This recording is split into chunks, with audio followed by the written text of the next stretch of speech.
Well, doing our Fab 15 countdown and made the stop at Plainfield today to see the Quakers coming off a 15-8 season last year. And Andy Weaver has you've been here for a while. What year is this for you now, Andy? Year 13. 13. And cool thing about Andy, I'll kind of start with that, is maybe not cool at the time, but you had some losing seasons here to start out. You got it going, and now you've been one of the most consistent programs around. What's it mean for you to kind of to get that program turned and get to where you guys have been these last 8 or 9 years? Well, it takes a lot of people, first of all, and I've had a lot of really good assistant coaches, supportive administrative team, especially at the beginning when we weren't very successful, and then ultimately you got to get players that buy in, that want to get in the gym and be gym rats. So we've been blessed here in the last 5-6 years to have some players that really get in the gym, they work on their game,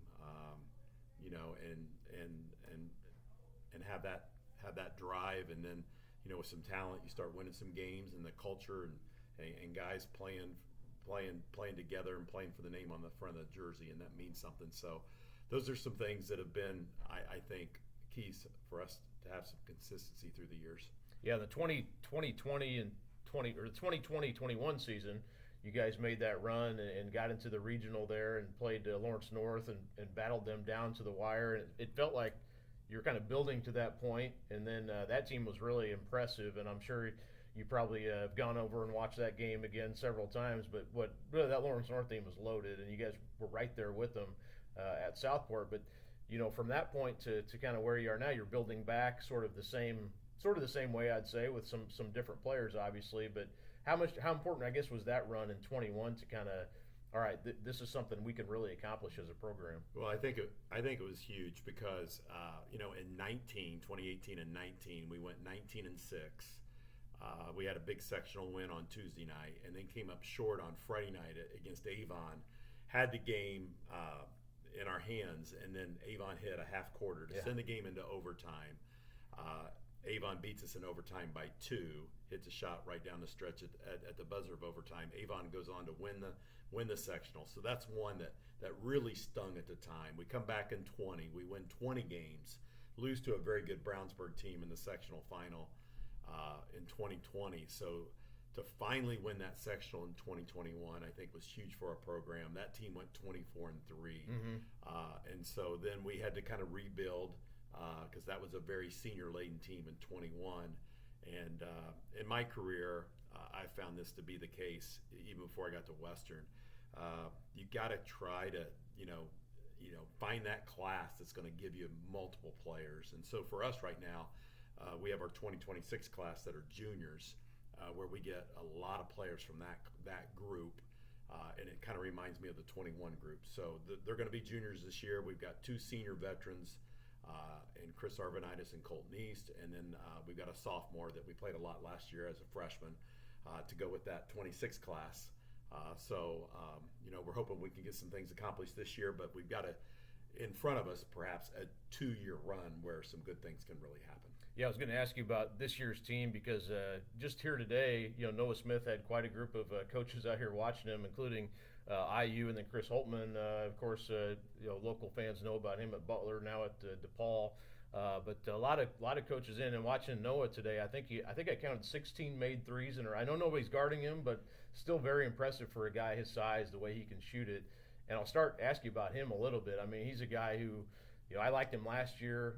Obviously he looks even better this year. But what are your expectations this year for Noah? Well, the thing about Noah is he's just going to keep getting better each year because, one, he works on his game all the time, year round, on the floor, in the weight room, etc. And as he adds that strength, he's just going to keep improving. And he's done that from his freshman year to his sophomore year to throughout this summer to now the beginning of his junior year. So he's a guy, with his size at 6'8", as you mentioned, he's going to shoot the 3 more this year than he did last year because, obviously he's very skilled and can make those shots. But he shot 61% from 2s.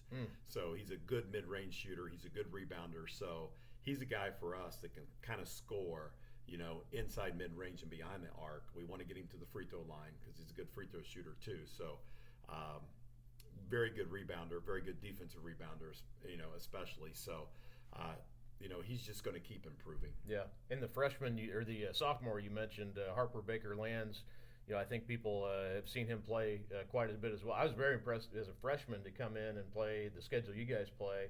Had a really good year, I thought, for you as a freshman. But another guy I think that, you're going to rely on quite a bit this year. Yeah, we are. And, Harper's got a year's experience behind him. He's still a young sophomore, but I think people are going to see him be a little bit more aggressive this year, get to the free throw line a lot more. He's added some strength. And so, yes, he's a very nice piece for us. And I was talking to Noah a little bit ago. He was saying he really likes the chemistry and the kind of the continuity of the team this year. And can you sense that in I know we're just basically started October at this point, and maybe a lot of teams feel that way right now. But can you sense that with these guys? Well, yeah, I can. Throughout the summer, everybody plays their shootouts, their Charlie Hughes, etc. We ended our summer by going to team camp. At D1 team camp, one of the main reasons we go is for that off the court, hanging out in the dorms, that type of thing. And I can just see a connected group, and I think that's a big key, moving forward. We're loaded with guards. We got Noah, and we've got guards. I want to mention Landon Gilliatt. Yeah. He's a guy who's really improved his game from the end of last season to now. So he's constantly working on his game.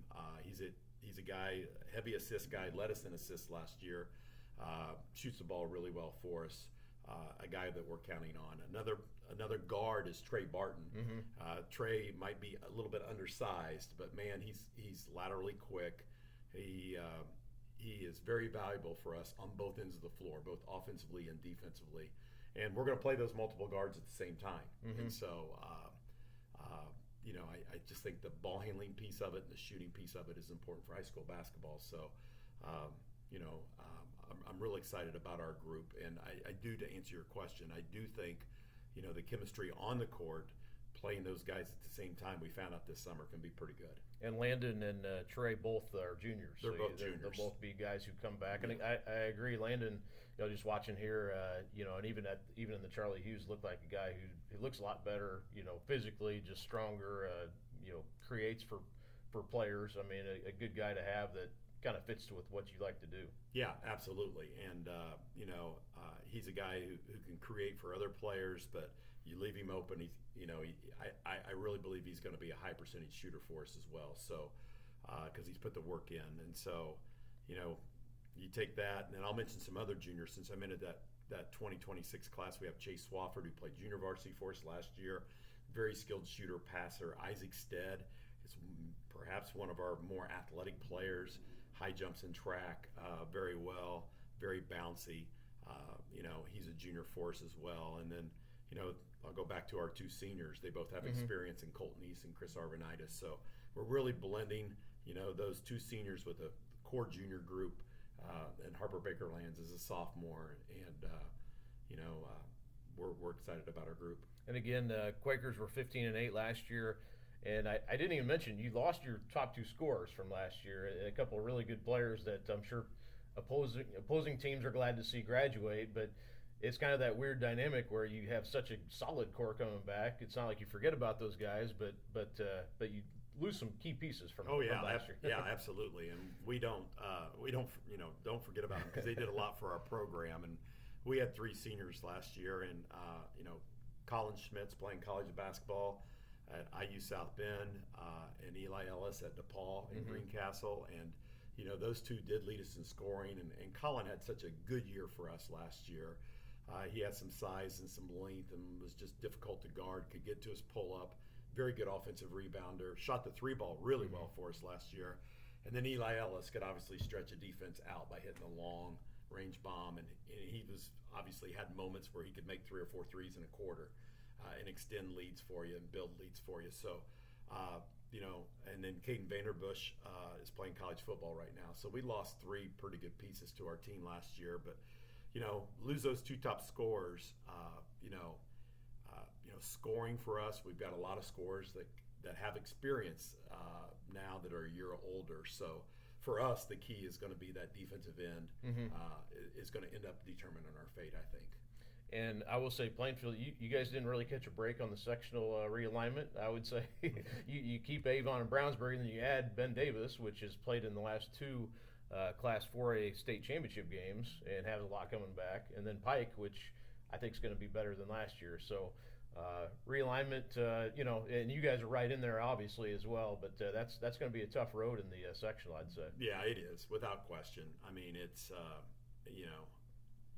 it's one of the toughest ones in the state, and obviously the one over there with the Hamilton County schools is a tough one too. But we feel like it's going to be which team can go through the season and then put themselves in the best position to be playing well come late February, early March. But there won't be any easy draws when it comes to that sectional. So it's a 5-team sectional. So 2 teams to win it all are going to have to go the 3-game route, and three teams are not. So obviously each to beat any of those 4 teams will be very difficult. So, but hopefully we can put ourselves in a position where we're a competitor at that point of the year. Yeah, it'll be fun to see, fun for us to watch, and fun for you guys to try to prepare for those games. But again, Andy Weaver joining me, and appreciate you coming on and doing this, Andy. Yeah, thanks, Kyle, and I appreciate all that you do for high school basketball and the Star. It's great coverage, and it's it's getting closer to November, and looking forward to the season. You bet. Thanks a lot. Again, Andy Weaver from Plainfield.